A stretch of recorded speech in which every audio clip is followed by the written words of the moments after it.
Books and Booze, a bookish and wine-induced podcast from two book lovers who have never met. That is the power of the internet. Happy Valentine's Day. Happy Valentine's Day. We've decided to go for a bit more of a dark topic today rather than romance. Yeah, we're balancing out all the romantic books that we're reading, which are out of character, by doing a darker episode. Yeah, we needed to get some true crime and some grisly stuff in there. So we're giving you a Valentine's Day true crime episode today. So as always, if you're not into true crime or you're a bit sensitive about it and you don't want to listen to it, feel free to just tune in to any of our other episodes. We have some very exciting stuff coming up for everybody. Yes. So did you want me to kick off today? Yes, please. Go ahead. Okay, so I tried to find one that I haven't really heard about before, and then in doing my research, I found out that this is actually a podcast as well. So I'm doing the Durham 1971 Valentine's Day Murders. Have you heard of this one? No. Good. I was trying to find one that you might not have heard of. So let's dive into it. Okay. On a cold, rainy February night in 1971, Jesse McBain picked up his girlfriend, 20-year-old Patricia Mann, and the couple excitedly headed to the Valentine's Day dance in Durham. After the dance, McBain and Mann, both college students, walked back to Mann's dorm. Mann had signed out noting she'd be back at 1 a.m., but she never returned home. This was very out of character, and the next morning her roommates began searching for her. McBain's car was eventually located at the local Lover's Lane. It was still locked and abandoned. The police were notified, but as the couple had only been missing for a few hours, it wasn't a very enthusiastic search. The couple's families were notified, and Mann's cousin, Caroline Spivey, was reported as saying, "I knew immediately. I just got the sickest feeling in my stomach that something terrible had happened. She was a good girl. She went by the rules." On February 25th, so that's about 10 days since they've been missing, a surveyor working in the woods in northwest Durham saw what looked like a mannequin's leg. When he looked closer, it was the leg of a woman, and she was laying next to a young man. The bodies were covered in leaves. Later that day, they were identified as McBain and Mann.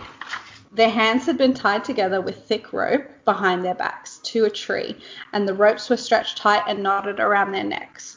Although their upper bodies were tied, their bodies had slumped so they were laying side by side next to each other. It was discovered that McBain and Mann had several strangle marks, as though the rope had been repeatedly tightened and loosened. Investigators believe they have been tortured. Locally, it became known as the Valentine's Day Murders. The case went cold, and no suspects were ever really zeroed in on. The few suspects they were mainly focused on Patricia Mann being the main target. Mentions of doctors at the hospital she worked at, professors at her college, and even a soldier in the army who wrote to Pam while he was deployed. When he returned, he wanted to meet with her, and she declined, saying that she didn't feel comfortable. The police went to question the soldier, and he said, okay, you got me, I confess. They handcuffed him immediately and drove him to the station. When they reached the station, they asked what he was confessing to, and he said, "I'm AWOL. Isn't that why you came here for me?" So he wasn't confessing to the murder. He was confessing because he'd left the military. Oh, my God. So 47 years later, Patricia Mann and Jesse McBain's murder is still unsolved, but it's the subject of an 8-episode true crime podcast called The Long Dance. But there are possible breaks at the moment, but still no arrests. So it's like all the kind of true crime podcasts, there's more interest in the case again. Yeah. Still no arrests. I wonder if this podcast will bring around the actual serial killer or the killer or whoever it is. Well, there was that would be so interesting. Apparently it was kind of at the time of the Zodiac killer, and so they thought that it might have been him because it was in Orange County. Okay. And that's kind of near where the Zodiac killer was. But yeah, no real leads. And what do you think? I don't know. They have her targeted, like they have it so that they think that she's the cause of the murders. So I wonder if they just didn't focus in enough on him. Like maybe he was the target. Yeah. Goodness, it's so scary. I know, they were really young too, 19 and 20. And being staged like that as well, tied together and tortured. Like there was no sexual assault, there was nothing like that, but they were just strangled to death, tied to a tree. Gosh. Oy. All right, so my case is the case of Oscar Pistorious and Reeva Steenkamp, and that took place in the early hours of the morning on Valentine's Day 2013. Oscar Pistorious was an aspiring athlete, a former sprint runner born with a condition called fibular hermomelia, and that's where part or all of your fibular bone is missing. It's extremely rare, and it happens in about 1 in 40,000 births, so very, very rare. He had his legs amputated below the knee before his first birthday, and despite his misfortune, his family was very wealthy, so they could afford the best prosthetic legs possible. He was a huge role model and competed in the Paralympics from the age of 17. He captured the heart of model and TV personality Reeva Steenkamp, who was ranked in the top 40 of the world's sexiest women. So at 4 a.m. on Valentine's Day 2013, after a quiet night in together, Pistorious and Reeva went to sleep, leaving the balcony doors open on the hot evening for some fresh air. Pistorious stirred from his sleep to a loud noise inside his upmarket home in Pretoria, South Africa. Panicked, thinking that it was an intruder, Pistorious supposedly grabbed his gun, headed towards the noise without putting on his prosthetic legs. He got to the bathroom, which was locked, so he shot 4 times at the closed door. He then apparently called out to his girlfriend Reeva to call the cops, and when he heard no response, he started to realise it was probably her behind the door. I mean, I don't know about you, but who doesn't check to see if their partner's in bed, especially when you hear a noise in the house? It's... Well, that's always my first inclination, is to be like, did you hear that? Mitch. Because usually, yeah. Yeah, I'd send Mark out to fight whoever it was. No, I guess he is a guy. But anyway, so he then grabs a cricket bat and bashes down the bathroom door to discover Reeva lying on the floor, still breathing, but with severe gunshot wounds. It is then reported that he picks her up and carries her down the stairs and starts to begin mouth-to-mouth. He is still adamant that he didn't have his prosthetic legs on. So my question is, how did he carry her downstairs without his legs? He just had his stance. And why would you move her and then do CPR? Yeah, and also she's got gunshot wounds apparently to the head. So I'm doubting that mouth-to-mouth would work. Anyway, so at this stage, neighbours heard the commotion and were starting to arrive on the scene. Some neighbours swore that they heard a woman screaming before the gunshots were fired. This obviously raised suspicion that they were arguing before the shots.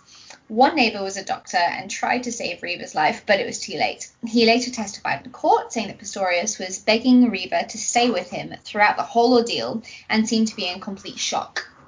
So he's like, go, please stay, don't go, like, don't die on me.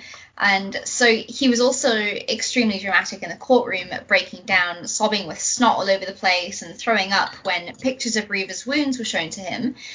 So he was either a really talented actor or he really did regret what he'd done. Either way, there were loads of theories about the truth behind the case. One is that they were arguing and Reeva locked herself into the bathroom to make a call, and that pissed Pistorious off. There is speculation around Reeva possibly having 2 phones in the bathroom, one of them being his, and he had messages from another woman on his phone who's saved his baby shoes in his contacts. Baby shoes. So, yeah. So to this day, no one knows the real reason behind the tragic attack. But what I want to know is that if all these allegations of their argument before the gunshots are false, why would Reeva feel the need to lock herself in the bathroom? If you think about it, so I have an apartment with an ensuite. So when I go to the bathroom in the middle of the night, I tiptoe in and then I close the door before I switch the light on. But I never think about locking the door because why would I need to lock the door? I don't even turn on the light. I don't even close the door. Yeah. It's just I mean, not Mitch normal. sleeps through anything, so, but yeah, I mean, we've been together 6 years, so. Yeah. I think Mark's more sensitive to light, so he sleeps with like a t-shirt over his head, but I always close the door to not disturb him. But I'd never think about locking the door. We don't even have locks in the door, but anyway. Yeah, that's very strange. Yeah, so that's one thing I found very strange. And then, so it was $113,000 for bail, but Pistorius and his family were so wealthy that this was just like pocket change to them. Yeah. Rumors started coming out about Pistorius's playboy lifestyle. He was considered a party animal with a big obsession for guns. In fact, before the Reeva incident, he accidentally set off a gun in a crowded restaurant, which had it just kind of goes to show his negligence to do that in an entire restaurant full of people, because he was just admiring his own gun in public. Is that a thing in South Africa? So it's much more common for people to carry guns on them in South Africa. I mean, I had an ex-boyfriend who he took me to the airport once, and I'd gone to visit him in Johannesburg, and he'd brought a gun into the airport, and I was like, what on earth are you doing? And it was just in his pocket, but it's normal for them, and he would refuse to drive his car without having the gun on his person. So it's more normal, whereas in Australia there's all those kind of laws and everything. Yeah, like that. I mean, our gun laws are very, very strict. So we had the Port Arthur massacre, and after that they pretty much outlawed guns, like, unless you're on a farm or you have a license, and they're really hard to come by. And no, people don't conceal carry on the street or anything like that. Yeah, you got to keep them in a safe, and you've got to keep the bullets separate and everything like that. Yeah, and the police come and they check it. I don't know the latest. The laws could have changed in South Africa, but I mean, it's been a while since I've looked into that. But for the last time I heard, it was kind of normal to have a gun in the car. Obviously in South Africa it's a lot more common for, I guess, hijackings and stuff. Although I don't want to give South Africa a bad name, because it is beautiful and it's not as dangerous as people think, even though I'm doing a South African true crime case. Anyway. So more stories crept out of the woodwork about how he'd injured a woman by bashing her face with a door. But as with the gun incident in the restaurant, he walked away scot-free. He was definitely treated differently because of his fame, and I think he considered himself to be untouchable. As with his previous offences, Pistorius seemed to receive special treatment and was supposedly still partying it up while on bail. He hired the country's best defense advocate and team money could buy. And I think that it's really despicable how celebrities often get away so easily with crimes. So say, for instance... How they get away with murder? That too. But say, like, Khloe Kardashian, she had that DUI. She was arrested for driving under the influence and spent 3 hours in jail because apparently the jail was overcrowded and she got out. Yeah, Nicole Richie was the same. It's just ridiculous. I think celebrities just get it so much easier, and they get the special treatment that's just disgusting and appalling. But and then I think people see that. I mean, young people usually, but young people will see that and then they think that, oh, that's normal or it's fun, and look, they didn't get punished for what they did. Yeah.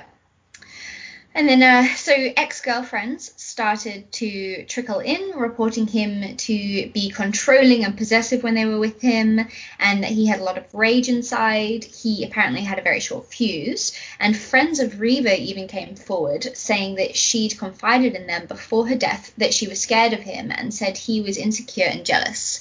So that kind of actually reminds me of that new podcast, Cold, where Reeva got murdered by her husband, or where she's like, yeah, but if something happens to me, it's him.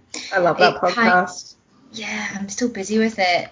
Yeah, so that happened. The friends are all now coming forward and saying, look, like, Reeva was already scared of him.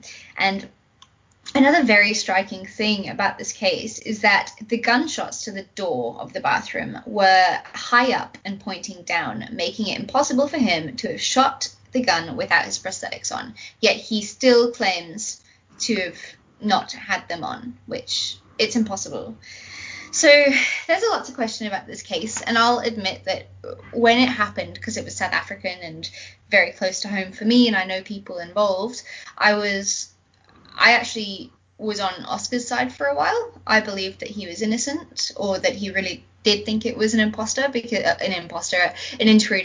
because it is more common in South Africa for that to happen, especially if they left the balcony doors open and stuff. But it's now that I've researched the case a bit more, I'm just like, no, there's no way. He's absolute scum.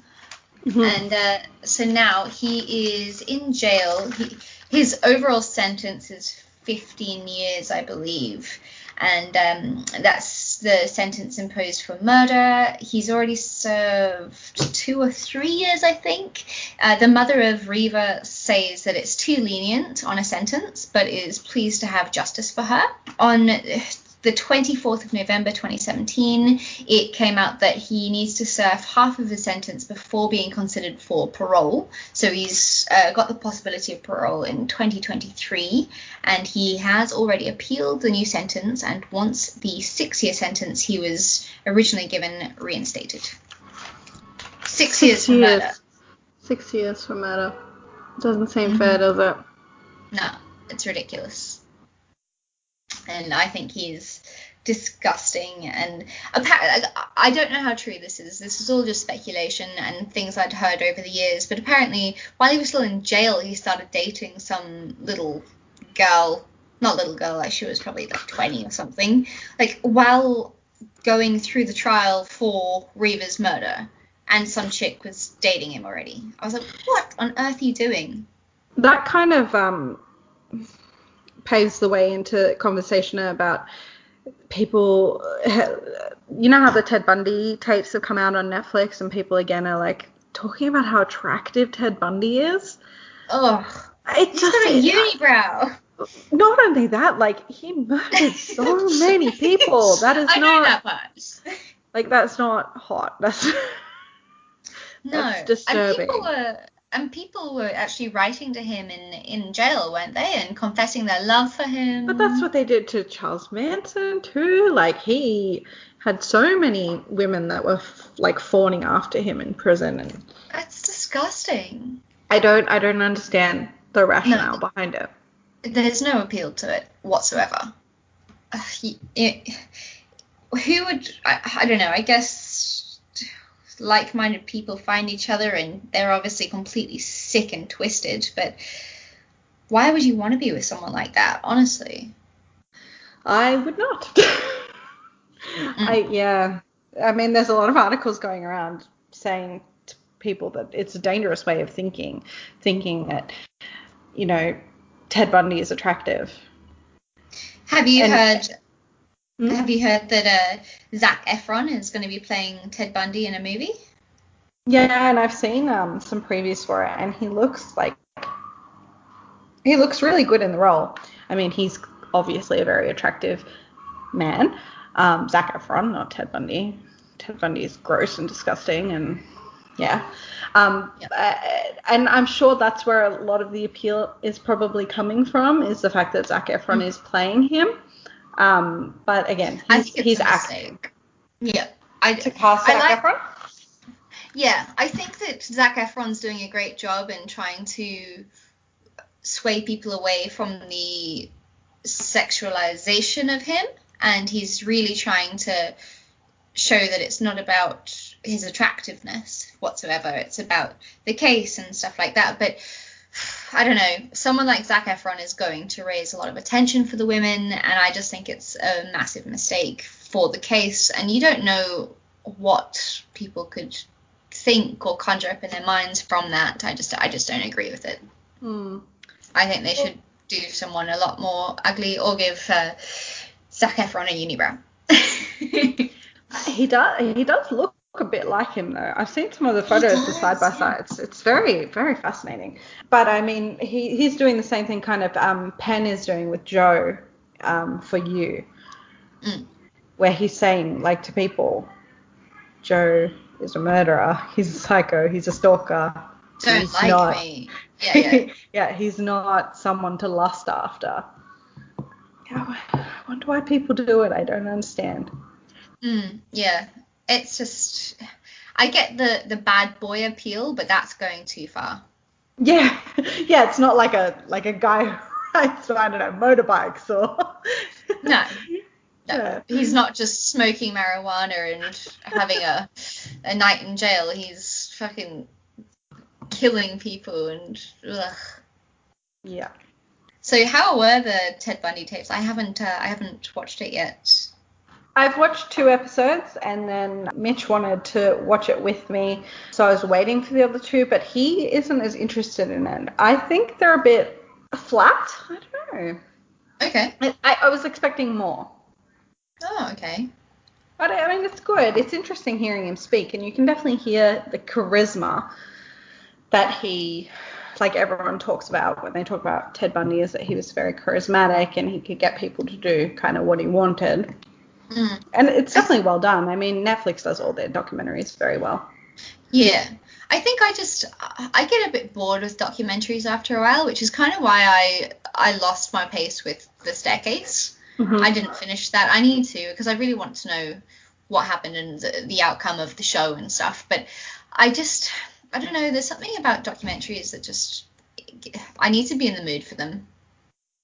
Well, this one's only 4 episodes, unlike The Staircase, which I think is like 16 or something. Yeah. The Staircase is very long. We lost momentum with that, and we stopped watching that one as well. And then I heard a couple of my girlfriends were talking about the Russian Doll. Have you heard of that? Oh, I was watching the preview for that last night. That's with Natasha Lyonne. The crazy redhead. Yeah. So I haven't Susan Sarandon in that. Who's Susan Sarandon?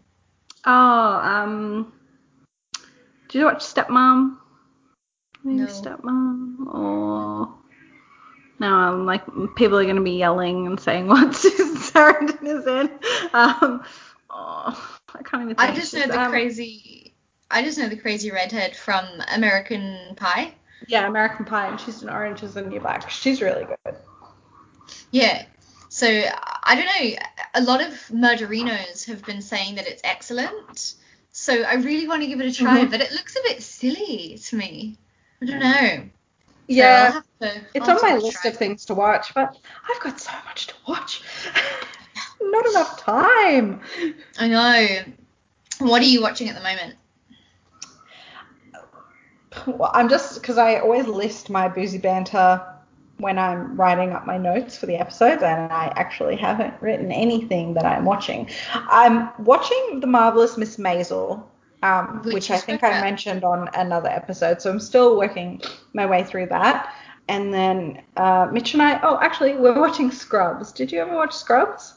I used to many years ago. So all the episodes of that came on Stan, and we both loved it separately. Like, we never watched it together. So we're watching it together for the first time. It's such a good show. It's so funny, and it's kind of nice, when you're reading very serious books and listening to very serious podcasts to watch lighter shows.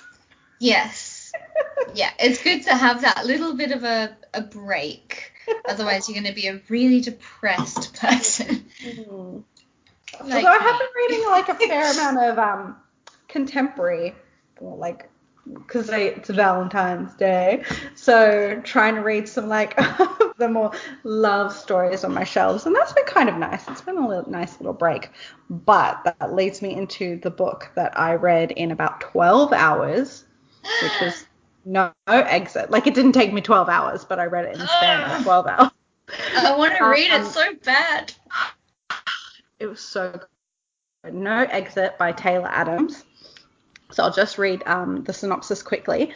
A kidnapped little girl is locked in a stranger's van. No help for miles. What would you do? On her way to Utah to see her dying mother, college student Darby Thorne gets caught in a fierce blizzard in the mountains of Colorado. With the roads impassable, she's forced to wait out the storm at a remote highway rest stop. Inside are some vending machines, a coffee maker, and 4 complete strangers. Desperate to find a signal to call home, Darby goes out back into the storm and makes a horrifying discovery. In the back of a van parked next to her car, a little girl is locked in an animal crate. Who is the child? Why has she been taken? And how can Darby save her? There is no cell phone reception, no telephone, and no way out. One of her fellow travelers is a kidnapper, but which one? Trapped in an increasingly dangerous situation with the girl's life and her own on the line, Darby must find a way to break the girl out of the van and escape, but who can she trust? So I buddy read this with at underscore what Katie read next underscore and at Ratty Reeve, and all of us finished it within the space of 24 hours. I wish I'd buddy read it with you. It's so good. It was so fast paced. Like, you just are like flicking through, trying to find out what happens. The writing is excellent. The story is really good. The main character is fantastic. Like, she is not a weak, normal, female protagonist in a thriller. She is kick-ass. It's really, really good. I can't wait for you to read it to see what you think of it, because all of us rated it 5 stars. I feel like I'm going to enjoy it. I think you really will. I think you'll get through it so quickly. I tried to start The Lost Man today by Jane Harper. Mm-hmm. I can't get into it. I am struggling. Really? I'm struggling so much. And I need a good book. Like, I just finished a freaking romance and it's not me. And I need a good thriller, and I don't know what to do, so I need to get No Exit or something. I think I'm going to start Sally Hepworth's The Mother-in-Law tonight in bed. So, well, definitely, I was in a bit of a reading slump as well, as you know, and this kicked me right out of it. Really? Oh, I can't wait. I'm really excited. It's in my Audible account. I'm just waiting for my next credit to come through, which should be in 4 days. So, and then I'll do a big spring clean of the house and listen to that while I clean. I reckon that would be a good one on audiobook, actually. I wrote in my review that I think it would make a really good movie. Oh, yeah. Yeah. Awesome. Movie, yeah. Not TV show. Everyone's doing TV shows, but I think this would be a good movie because it needs to be fast. You can't drag Unlike it out. Bird Box. Yeah. Okay, Yeah. Interesting. Mm-hmm. So what else have do you I been have for enjoying? these banter? So speaking of audiobooks, I listen to my audiobooks on Scribd, and I saw that you came up on as one of the books that you could download, and I read you and I watched the TV series, and I remember you saying that the audiobook version was fantastic. Yeah. So I listened to that and I really enjoyed it. I thought the narrator was really, really, really good. But he's the guy in Frozen. Huh? He's the guy in Frozen, the narrator. Yes. Oh, really? So, what's his yeah. name? Santino Fontanes or something. Yeah. Yeah, so he's the guy in Frozen. So sometimes he would speak and I would think of Hans from Frozen. But that was really, really good. And I just can't get enough of that, that whole kind of universe. I'm really interested to see how they're going to do the second season of You. They've released some casting. I think last week they released some casting, so it'll be interesting to see what they do. And then I'm still listening to the Cold podcast. That comes out weekly now that I'm caught up. Then the Long Dance podcast I started today, which is the murder that I talked about at the beginning of this episode, and that's really well done. And then I've had a bit of insomnia lately. I've had a really hard time falling asleep. So I've found this podcast called Welcome to Night Vale, where they just kind of tell stories, and I put that on and try and relax my mind and fall asleep. I've actually heard of that podcast. Welcome to Night Vale? Yeah. Yeah, it's quite good actually. They've got some interesting stories, but not too interesting that you don't want to fall asleep. Is it like a fiction stories or? Yeah. So it's set in this fictional town, Night Vale. Okay. But what about you? What's your big banter? So I watched the movie Glass, which is the third movie from. There was Split with James McAvoy, and then there was Glass, and there was one before that with Bruce Willis, but I can't remember that one was. But now in Glass, Bruce Willis, James McAvoy, and Samuel L. Jackson all come together in this crazy movie. It's insane. It's got what's the girl that we like? The girl from American Horror Story? Sarah Paulson? Oh, Sarah Paulson. Sarah Paulson. So she's in it, and she's kind of in this like psych ward for people that think they're superheroes, and she's trying to cure them, but in a way they actually do have superpowers, which sounds crazy because it's kind of like a Marvel movie. So and then it's so hard to explain. So if you haven't seen Split, you really should, because it's one of my favorite movies. James McAvoy is incredible in it. He acts as multiple personality disorders, and he's got probably like 13 or 14 different personalities, and they are insane. And how quickly he transitions and changes, it's an art. I would watch that movie again and again and again. So I was so thrilled to hear that this third movie came out, because I haven't actually seen the first one, but they're all linked somehow. And in this one, it's them trying to get cured, but then they all team, or James McAvoy, the one with multiple personalities, teams up with Mr. Glass, who is Samuel L. Jackson, and it's very hard to explain, but it's a brilliant movie. It's really one you good. have to watch. Yes, it's Marvel. It's impossible to explain properly, but I really enjoyed it. Not as much as Split though. Split was just fantastic. One of the best movies I've seen within the last couple of years, definitely. And I also started watching The Truth About the Harry Quebert Affair with the beautiful Patrick Dempsey from Grey's Anatomy. I love him. Yes. So I find that this show is really intriguing. I'm thoroughly enjoying it. I feel like... Have you read the book? No, have you? No, but my friend Rachel has, and she really, really enjoyed it. I wonder if she's watched the show.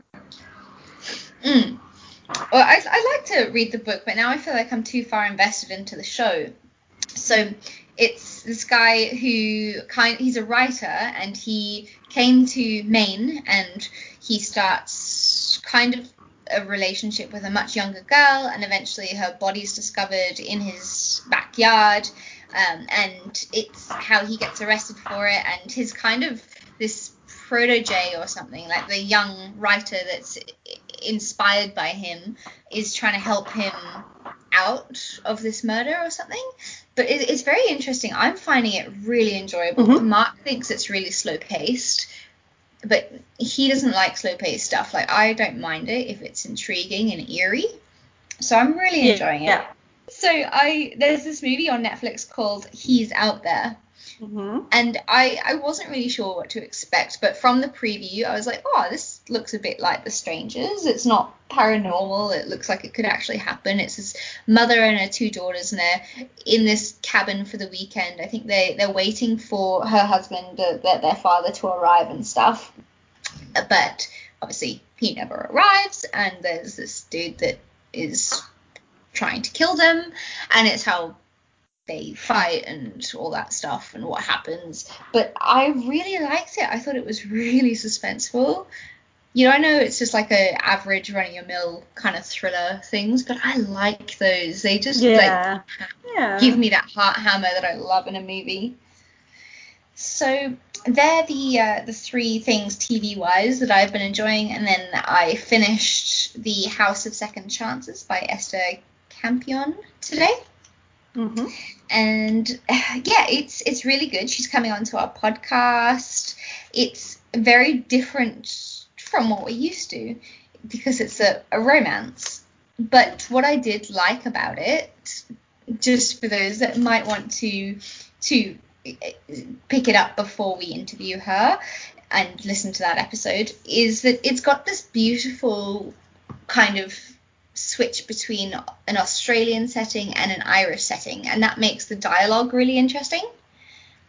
And it's just a very quirky book for that reason, and it kind of meshes the two countries together very nicely, which I found enjoyable. And there's a big theme of interior design, and it was nice for a romance.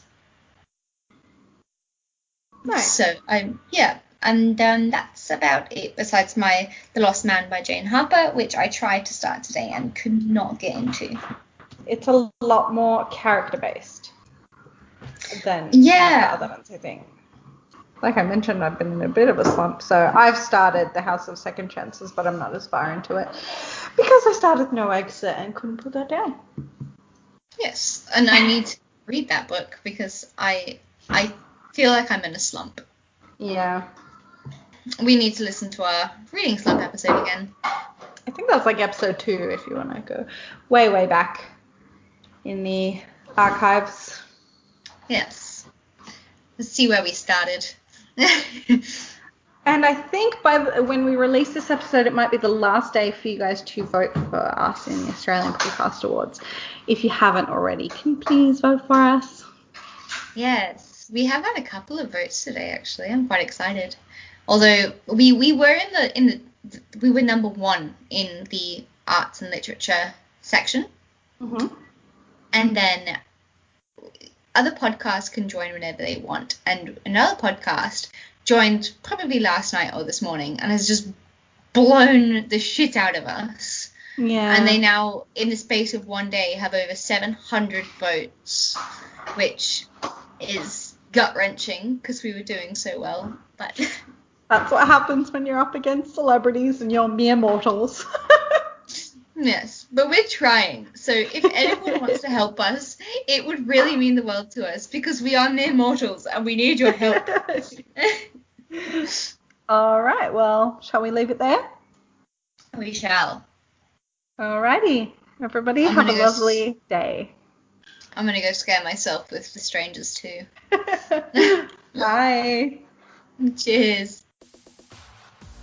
Thanks for listening to Books and Booze. You can find us on Instagram and Twitter under booksboozepod or email us at hello@booksboozepod.com.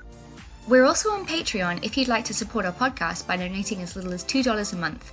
If you're looking for a free way to support us, then you can leave us a review on Apple iTunes or Stitcher. It really helps other people find us. As always, it's been a pleasure. I'm Jade, and you can follow my Instagram at boho_bookworm, and Chiara is my co-host, and you can find her under bookish.kiki. Until next time, happy reading and drink responsibly.